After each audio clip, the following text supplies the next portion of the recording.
ولكن من دون تأثير. رحيم لوك شو على الجهة اليسرى، توزيعة خطيرة، جول.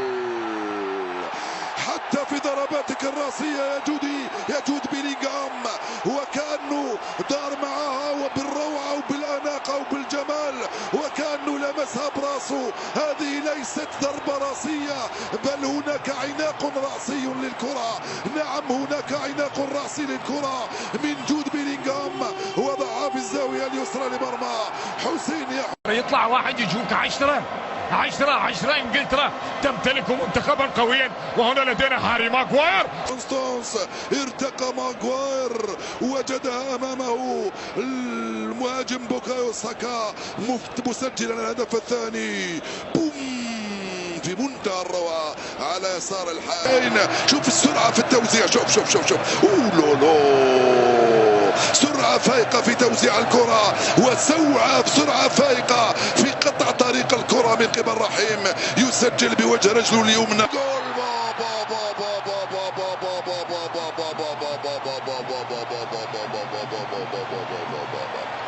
بوكايو ساكا صغيرهم سنا وكبيرهم عقلا وفنا وبراعة يفعلها بوكايو، يسجل ثنائية، يسجل سادس أهدافه مع منتخب انجلترا. 4-0 لانجلترا.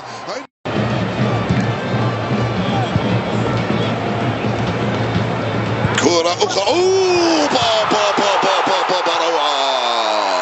مرتضى بوراليرانجي يتمكن من إضافة من تسجيل الهدف الأول للمنتخب الإيراني. اللعبة كم كانت رائعة، اللعبة كم كانت رائعة. هاري كين يلعب على الجهة اليمنى، هنالك راشفورد، جول.